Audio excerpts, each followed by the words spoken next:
Well, welcome back to another Triple Threat video. My name is Brian Hafferkamp. I'm the designer and creator of Triple Threat Basketball.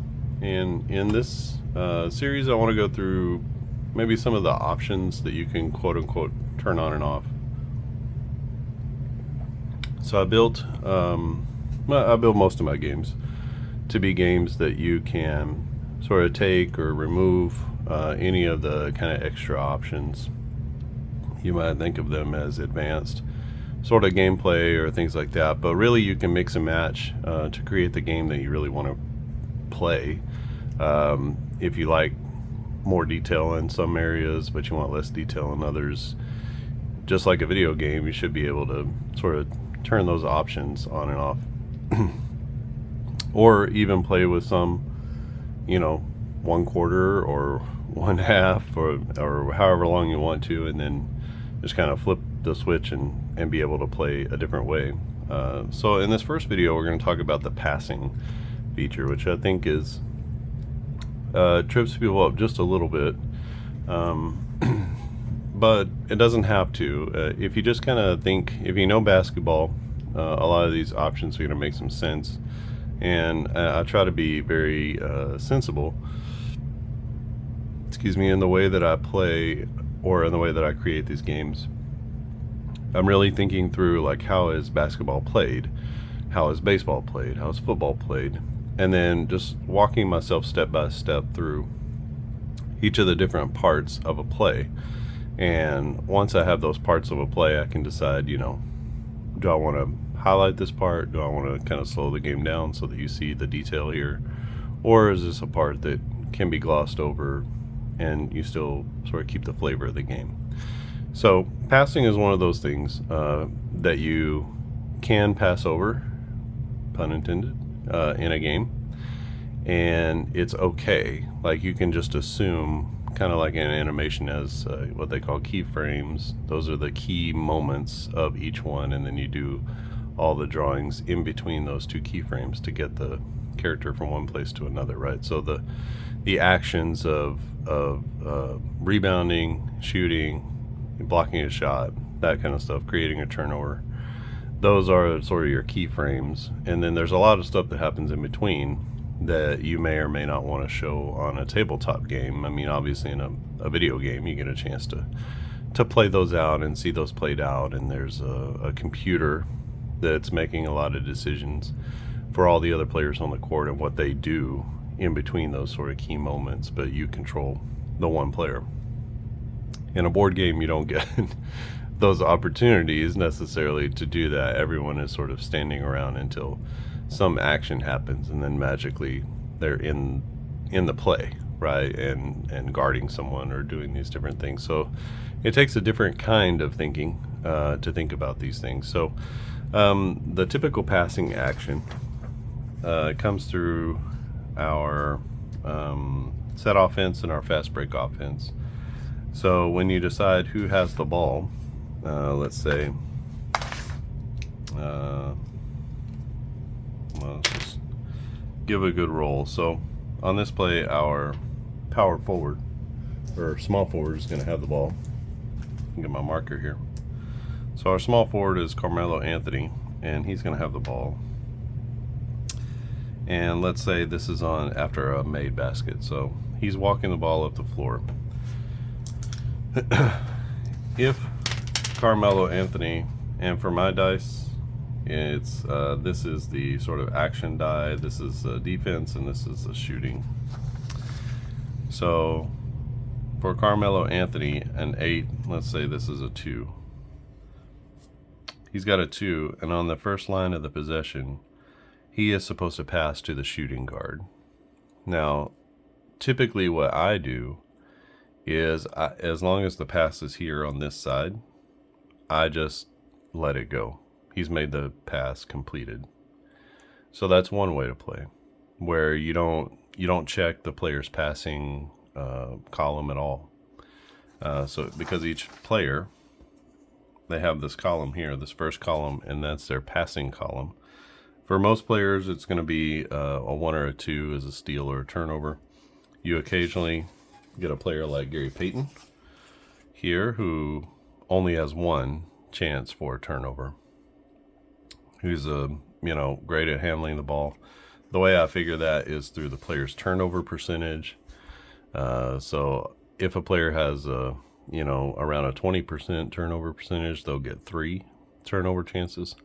If they are under 10%, like Gary Payton, then they're only going to get 1. And then if they're between 10 and 20%, typically like 10 to 16 or 17%, something like that. It's all kind of a guess about how the percentages play out. But those guys have 2. So when someone's at 16 or 17%, you want them to have not just a 10% chance to make a turnover, because that would put them at 10. That would kind of cap them at 10%. So you want them to have at least 2 opportunities to kind of match up with their actual statistics. If they're 12, they're sort of on a fuzzy line of should they have 2 or should they have 1.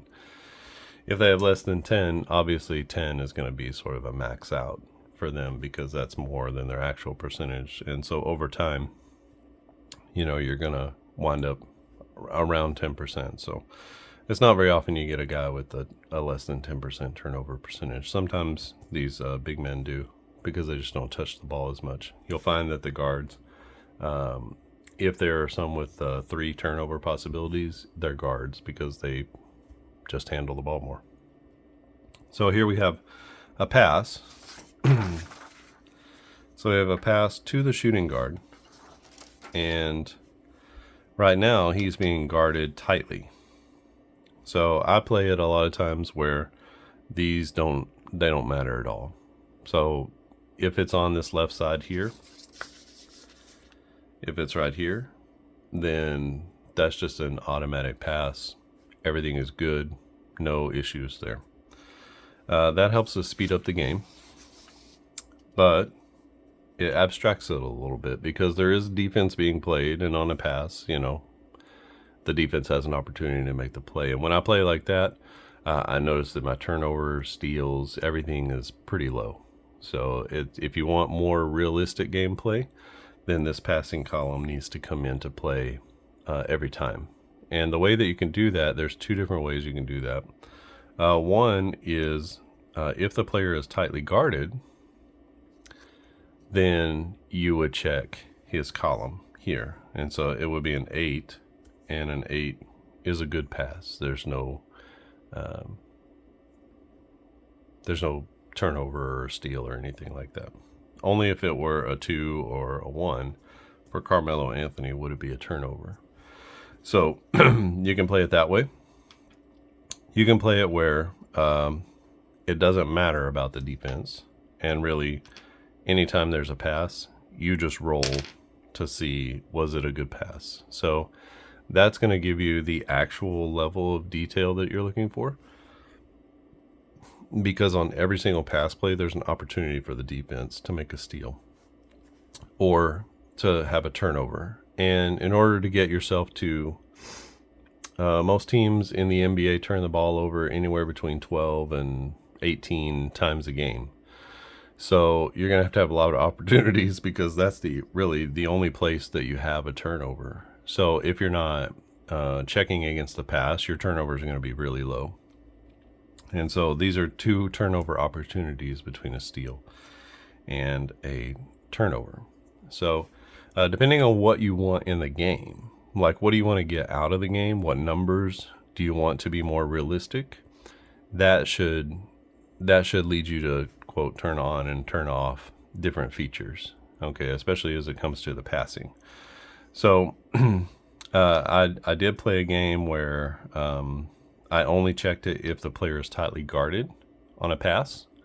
It does slow down the game a little bit, but it's not really bad. I mean, it's just like if you just roll all 3 at the same time, you'll have all the numbers that you need each time for the pass. And with that game, I came out with each team had like 8 turnovers or 9 turnovers, around 8 or 9 turnovers each. So we got to about half. But I think if I was checking the passing on every single pass and just sort of ignoring the defense and just check the pass every time, I think you would wind up around that typical time. Now that's important because if you're not checking those things and timeouts are not a part of the game, or timeouts, turnovers, then your scoring is going to nudge up a little bit. I mean, these are the best players in the world, so there's not a lot of well, there's not any bad basketball players here. They're all Hall of Famers, right? So their shooting percentages are going to be a little bit higher, and they're going to be up a little bit. A lot of them, these guys don't, but a lot of the older guards and forwards, they have good defense, like -1, -2 on the defense. So that's also going to affect everything and bring the scores down just a little bit. And they're, some of the newer players are just better shooters than some of the older players. Their field goal percentages are a little bit higher. So it's, you're going to see some of those scores come down as you add in some of these sort of detail elements, like passing, if you were checking passing on every play. So to go from 4 or 5 turnovers total between two teams to 12 or 18 total between two teams, you cut out a lot of plays, possible scoring plays, because either the clock is still moving or you're doing possessions and each possession is going by. And once a possession goes by and you didn't score, that's just an opportunity missed, right? So you can't go back and get extra points. You can only get as many as you have possessions. So if you have empty possessions, and the more empty possessions get into the game, the lower the scoring is going to be. So just sort of think about that if you're getting a lot of 135 to 126 kind of games, but you're not adding in things like turnovers at an appropriate rate, then maybe adding in the turnovers is going to bring the scores down into that 118 to 116 kind of range, as opposed to, you're going to drop 15 or 20 points just because you're adding in, 6, 8, 10 empty possessions, and empty possessions mean no points. So if you're looking for a little bit more realism, just go ahead and roll for the action and then roll against the pass if it's a pass. So regardless what happens, whether it's a shot or a pass, you're just rolling for that, and defense doesn't come into play. If you want it to be halfway between real and unreal, then add in the defense and say, okay, if the player is tightly guarded, which means it's a 6 to 10 on the defense, then I'm going to check and see, did his pass get stolen? So that's one way to play as well. So just a few sort of options on the passing game, and I do that on the fast breaks too. So one game I was playing, I did that on the fast breaks as well. If the player was tightly guarded like this on the fast break, then I would check. And there were some turnovers on the fast break because, when you're getting D'd up and coming down the floor on a fast break and you make the pass, then if you're tightly guarded, there are turnovers. You do throw the ball away on a fast break. It's not a catch and a dunk every time, although it happens frequently like that, especially at the NBA level. But these guys do turn the ball over. They do play good defense for the most part, because these are like your best defenders in the history of the NBA. So you're going to have guys like Karl Malone, who's a power forward with a -2. He's one of the top 100 defensive players in the history of the league. So it's one of those deals where even on a fast break, there's good defense being played and you can stop a fast break. So you want to be able to have that opportunity. The last thing about that is if you're being D'd up and you roll, and you want to take defense into account, you should take their defensive number into account. So let's say it's Carmelo Anthony being guarded by LeBron James. So LeBron James would be his counterpart as a small forward. So if he has a pass and he's being tightly guarded by LeBron, then this number should be a -1. So that's a 5 instead of a 6. And that's still a good pass. but it could push the play into a 1 or a 2 if this was, let's say, if this was, say, a 2, it would be a turnover anyway, but then it would be a steal on either LeBron James's part, or you could roll, and then you would check the steal on the player finder chart. So if you haven't played the game or purchased the game, everything you need is on that main chart. So you could either use the player who is guarding him directly, like small forward on the other team, or you can roll to see who stole the ball. It doesn't necessarily have to be the guy who's guarding him, although that would speed the game up a little bit too, just a fraction, by just saying, okay, it's the guy guarding him. You don't have to think about anything. So in that instance, it would be a steal, and you would want to take into account the defense rating if you're playing defense, just like you do on a shot. Okay, so hopefully that makes some sense. The second part of passing and the passing game is bringing a little bit more control into the game from your side, from the gamer's side. So when we roll for Carmelo and he passes to the shooting guard, that is totally automatic. So there's no control. It's just roll and see what happens, right? So let's say we do that. We go ahead and pass to the shooting guard, who is Ray Allen in this case. And for Ray Allen, he's got a, let's say a 9-6, and I typically don't roll the red die all at the same time, unless if I'm playing this way where I can pass up. So we're talking about passing up shots now, and passing the ball instead of shooting the ball. So right now Ray Allen has an open shot. He's on the second.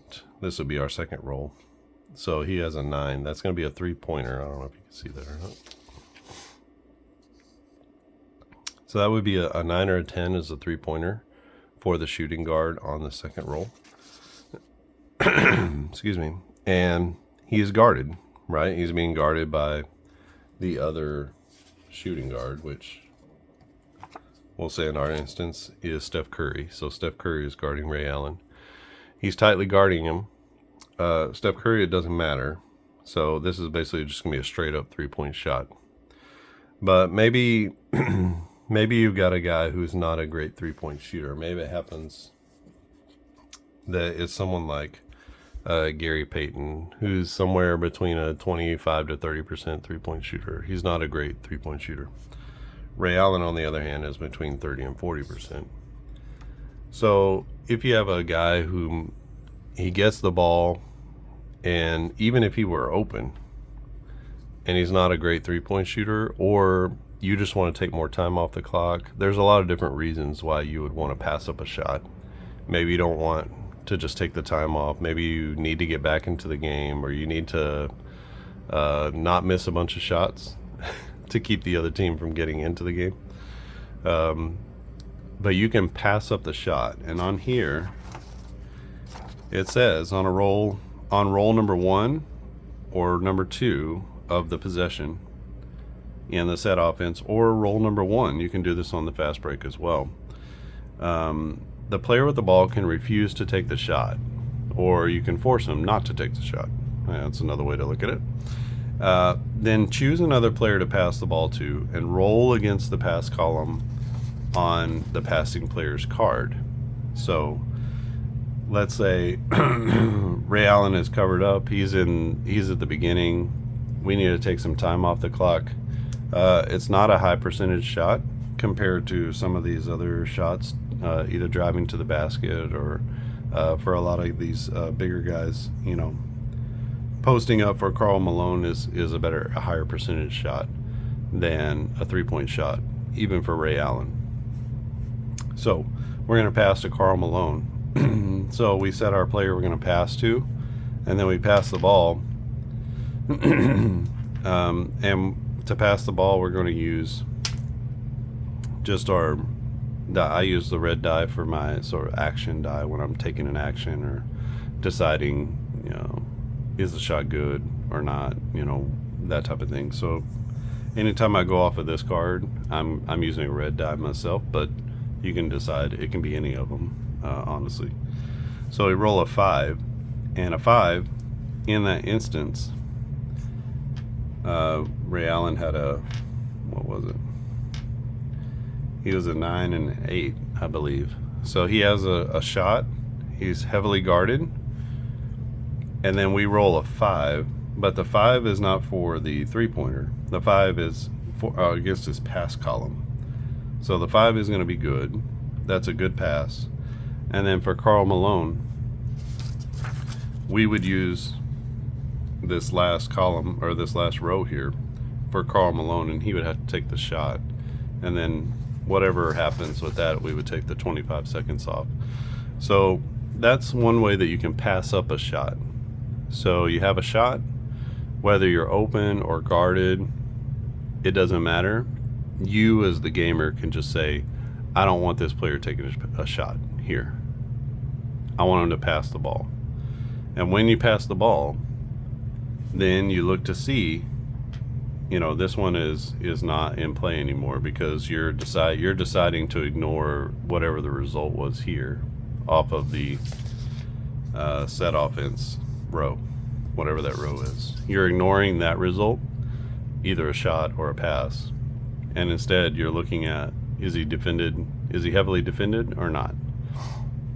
If he's tightly guarded, then you take that person's defense into account. Now, he was being guarded by Steph Curry, so Steph Curry is a 0 on his defense. But if it was a -1 or a -2 defender, let's say Michael Jordan was guarding him, Jordan is a -1, so that 5 would become a 4.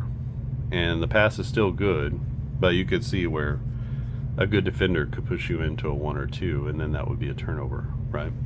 So it's a little bit of a gamble either way, but I wanted to build these kind of like small gambles into the game, so that taking the shot is a gamble, passing the ball is a gamble, because when you're playing on the court, everything is a gamble. It's not a guarantee that you're going to make a 3-point shot.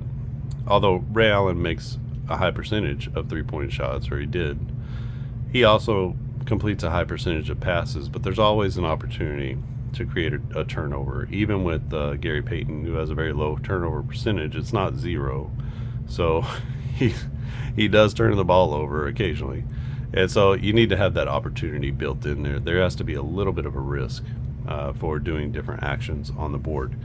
So when we're talking about passing and passing up a shot, now you can't do that on the third column. So the third roll of the possession, this one here, at the 25-second mark, you can see there's no opportunities to pass the ball. So at that point, you got to take a shot. And so if he was guarded, let's say this was Karl Malone's role, that would be a low post move, but he's guarded heavily by whoever is guarding him. Let's say it's Giannis. Giannis is a -2, and so whatever that comes up, it's a 1 with his -2 pushes him, that's going to be a miss. So at that point, he has to take the shot. He can't pass it up. If he passes it up, it's a turnover. So you might as well take the shot and take the opportunity, right? So at that point, you just have to take whatever it is. But on the first or the second roll, even the first and the second roll, you could pass up shots on both of them if you wanted to. And the same thing happens on a fast break. So hopefully that gives you a little bit of explanation, a little bit of theory behind the passing in the game. I know that passing is a big part of what you're doing on each of the possessions, but you have some decision making on the passing, and part of that is starting out with, how do I want to play this? Do I want to play one where you can pass up shots, or am I just going to take whatever comes up on the dice roll and then you play off of whatever's here? If it comes up to be a shot, a short jumper or a mid-range jumper on the first roll, and the player just has to take the shot, then that's how you're playing it. If you play it that you can pass up shots, then you as the gamer, You're not just sitting and watching anymore. Now you're participating in the flow of the game. And one of the things with passing up a shot is you then get to decide who gets the ball. You could always automate that, I guess, by going off of maybe the foul. The foul column is a little bit less massaged toward something or another. I mean, this rebound column, the majority of the rolls are going to go to the center or the forward or the power forward. On the steal, the majority of the rolls are going to go to the point guard or the shooting guard. And on the block, the majority of the rolls are going to be the center and power forward again. So the foul column is really the one that's a little bit more mixed up, and everybody has a little bit more equal opportunity. So if you did want to roll to say, okay, I want to pass up the shot, but I want it to be totally randomized about who gets the ball next, then you could use the foul column on the player finder, and that would give you a more equal distribution. Because what you can see here is for the rebounds, the center has 3 opportunities, the power forward has 3 opportunities, the small forward has 2, point guard and the shooting guard each only have 1 opportunity for a rebound. So you can see just by percentages, the bulk of those rolls are going to go to the center or the power forward. That represents 60% of the chart. Okay, so you got to kind of look and see. It's the same thing on blocks, because the center and the power forward are mostly the ones who are going to be blocking shots. And then for steals, you can see it's point guard has 2, the shooting guard has 2, the small forward has 2, the power forward has 2. Everybody has 2 on the steal. So steals or fouls are probably going to be a little bit more evenly distributed. But at this point, you can actually choose as the gamer who gets the ball. Do you want Antonio Davis to have the opportunity for more shots, then pass up the shot and get him the ball? Do you want a particular player to have a shot at the end of a game? Pass up a shot, get him the ball. So there is a lot of opportunity for you to choose the outcome of the game. Now, if your player misses all the shots that you get to him, that's what it is. But you can actually choose who gets the ball in what situations, whether it's the end of a half or the end of a quarter into the game. Those opportunities are there for you if you choose to pass up the shot and get it out of somebody's hands and get it into another person's hands. Do you not want your point guard? Maybe you don't want Iverson taking so many shots, or maybe you have Stockton and you want opportunities for more assists, or Magic Johnson and you want more opportunities for assists. Get it out of their hands. Don't let them shoot whenever they have the opportunity to shoot. Or maybe you're just like, well, I don't want them to shoot threes. Dribble drives are okay. You just kind of make these sort of decisions in your head about how you want the game to be massaged and to play out. So if you want something a little bit more toward realism, and you get the ball out of Magic's hands, he's going to have more assists. So the realistic possibility is he's going to pass it to somebody, and they have a pretty good chance of shooting the ball. Usually 30 to 40% chance of taking a shot. So that is totally up to you as the gamer. And if you were playing with somebody else, then you'd have to just decide those rules beforehand, right? So that is quite a bit about passing, but I just wanted to, I think it's one of the features of the game that people have brought up as this is a little bit more detailed, or maybe even confusing. I don't know exactly what I'm doing here. So hopefully that gives you a better explanation and some different options about how you can do passing. And I would encourage you to try with each of them. Try just automatic passes. Try with passes where if you're tightly guarded, then you roll against the passing column, or every pass. It doesn't matter. I'm rolling against that pass column if there's a pass. So just try them all out. See how they feel. See how the game comes out.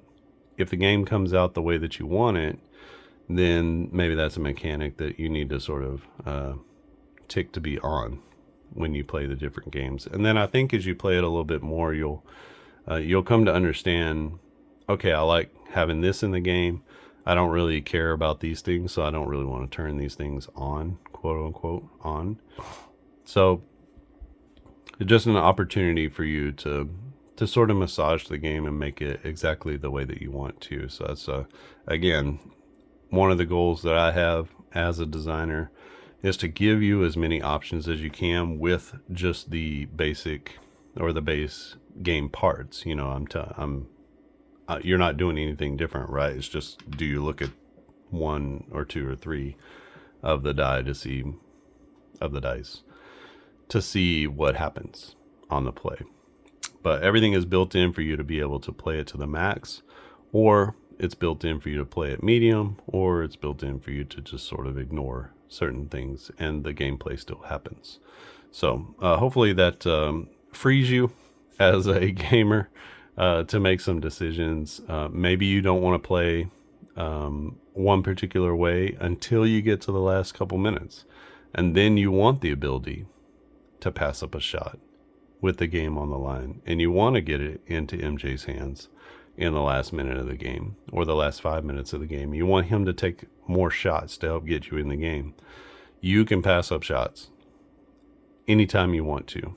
So it's not like you have to play a certain play style each moment of the game and then you can't like switch back and forth. That's what I'm saying. You can move fluidly back and forth, just making these decisions. Maybe just kind of keep them all on the table all at the same time and make the decisions as you go along.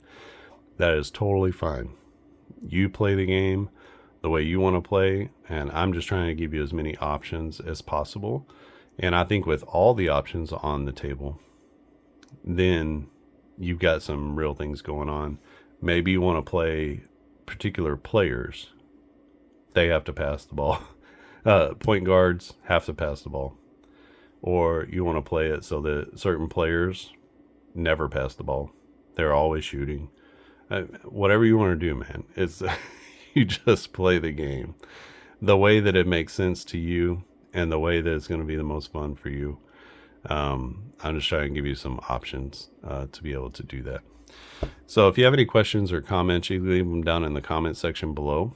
I will get to them as usually same day, and we can have a discussion about it. Or if there's something that you see that just is amiss, try out some of these options first and see if that is helpful to sort of get the game moving in whatever direction you want it to go.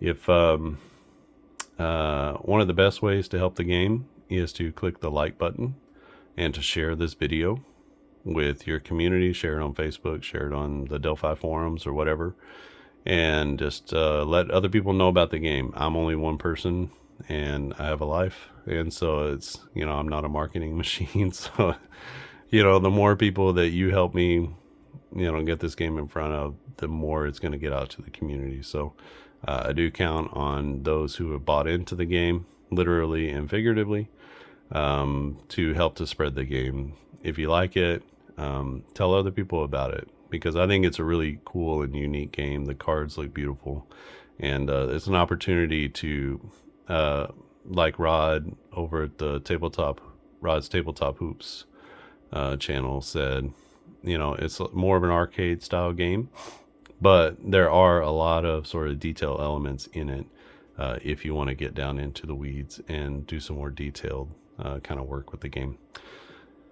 All right, I will try to do more in this series as I see some of the issues pop up and questions that people have, and to be able to give you some of the options that you can use to play the game. All right, that's it from here. Thanks for watching, and I'll see you again next time.